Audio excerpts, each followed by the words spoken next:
Welcome to the program. I'm Mark Imperial. This segment's being brought to you by booksgrowbusiness.com. It's the place where busy professionals get their books done to educate consumers, grow their businesses, and to leave a legacy.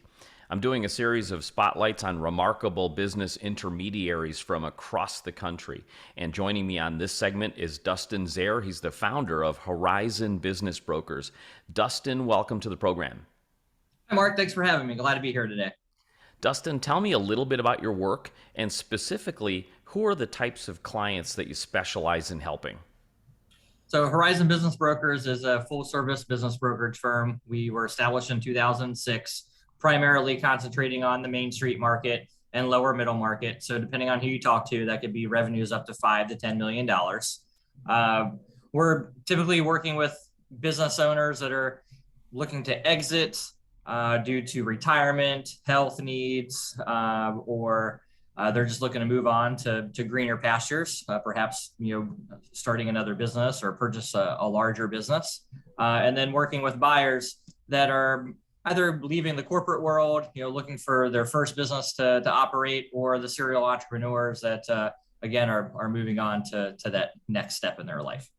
Tell us a little bit more about these Main Street business owners. Did they build these businesses with the end game in mind of selling, or how informed are they about the selling process?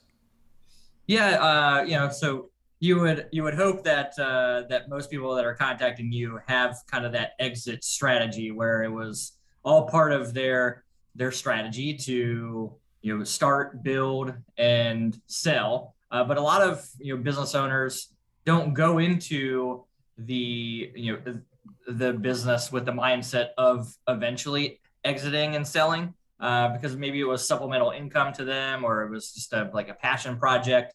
Part of our job is to educate them and get them prepared to sell, which could take anywhere from 1 to 3 years in advance of them actually selling their business. The inspiration for the series has been the Great Resignation, those headlines in the news. How has that affected your part of the country and your market? Have you seen more buyers as a result of that? And what's that done for the sellers? Yeah, so we're here in the Northern Virginia area, so the DC metro area, and I've seen that over the past decade and a half of being in business that we are kind of in an isolated economy. Usually the last to feel economic impacts and the first to recover from economical impacts. So the Great Resignation has certainly been a hot topic over the past 18 to 24 months that we've been dealing with COVID. And I do think that we've seen an increased buyer interest and demand for purchasing a small business, because the small business marketplace was pretty impacted by COVID, with a lot of small business shutdowns. There's been great businesses that have come to market that have seen an increased demand from buyers, which have helped increase the value of their business because of a supply and demand issue. So I think it's been extremely helpful to the business owners that are looking to sell that didn't have such a heavy impact from COVID, and perhaps did better. Those business owners that were in a few industries that were hit fairly hard, the food and beverage and hospitality industries, as well as some medical related businesses, health and fitness salons, things like that were impacted the most. So the buyers that were looking for those businesses were getting deals, because the sellers just wanted to get out and get what they could so they can move on with their lives. With more buyers in the market now, is there a such thing as a typical length of sales cycle? Is it sped that up? How long does it take to sell a business, and how far ahead should a business owner plan for sale? So speaking to national averages, it usually takes about 8 to 12 months to sell a business from start to finish. Our average has historically been somewhere around 5 to 7 months. We attribute that to our very detailed and thorough evaluation practices, as well as the amount of marketing and advertising we do for our clients. This the Great Resignation or COVID impacts haven't really affected that greatly.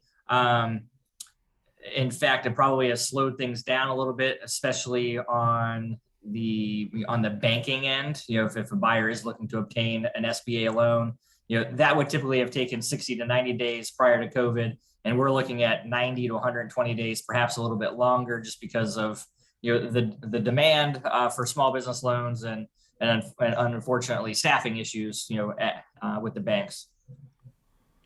Dustin, So go ahead, continue. I was going to say, sorry. So, so the sellers certainly need to plan 8 to 12 months in advance.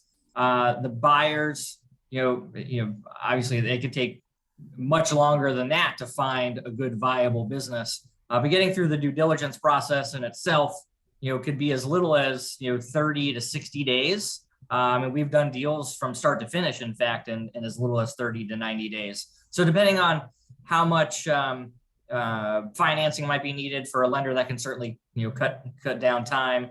If there's a landlord involved or not, depending on if that's like a big property management company or an individual landlord, that could help speed up or slow things down as well. Dustin, you've been doing this, it's 2006 the firm started.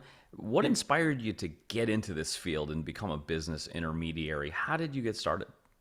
Yeah, so I was 21 actually in 2005 when I first started in the business brokerage industry.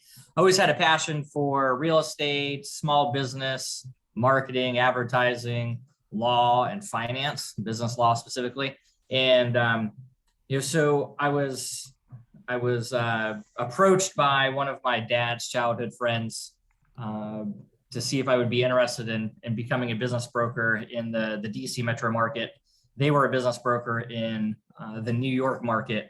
And I said, well, considering my interests and the fact that a business broker kind of gets to dabble in all of those things, it seemed like a perfect fit. So I decided to give it a shot, and I ended up joining a firm that was based out of Maryland. Unfortunately, not my dad's friend's firm, but that's okay. He was still a mentor to me, and I still talk to him this day. And so I worked with them for about a year, learned the ropes, and thought, what, I think I can provide a better service to my clients. And so I went out on a limb and started Horizon Business Brokers in 2006, and here we are, about 16 years later. I got a small team, and we usually do somewhere around 20 deals a year. So was it everything that you imagined it would be to be able to dabble in all those fields?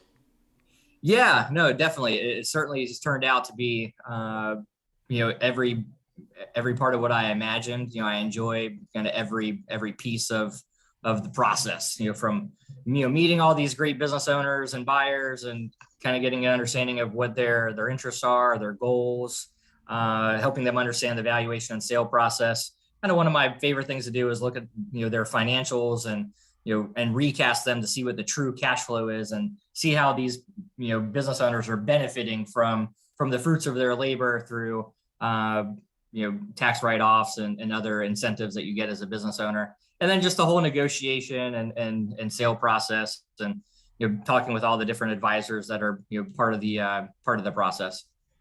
Dustin, before I ask you my last question, is there anything that I didn't think to ask that you feel is important to share in regards to selling a business today? Yeah, so I think you actually did ask, and I might have skipped over it, but an important question is, how do you prepare, and how do you plan the best exit, right? And the best advice that I can give you is, or to a seller, is try to plan in advance as much as possible, right? So you want to try to be prepared, have systems, policies, procedures, in play. Think about yourself, working on the business and not in the business. That's going to provide you greater value.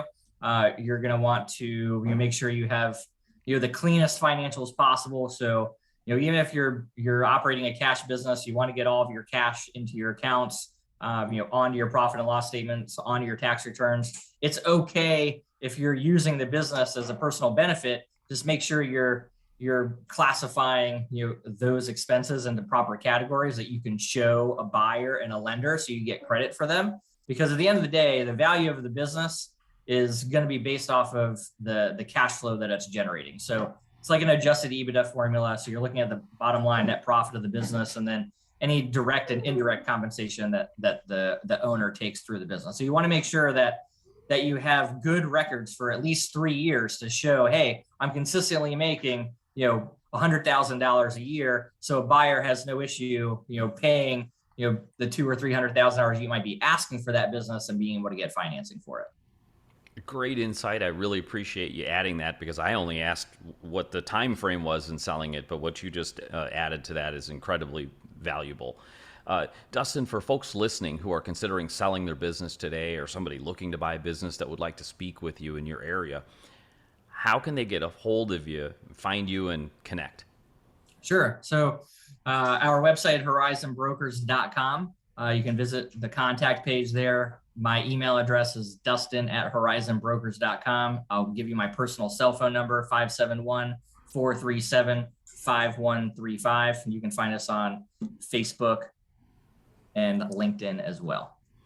Dustin, this has been terrific. I really appreciate you taking the time to share with my audience today, and I wish you continued success for you and for all of your clients. My pleasure. Again, thanks for the invite. If I can do anything for you or the listeners in the future, I'm happy to.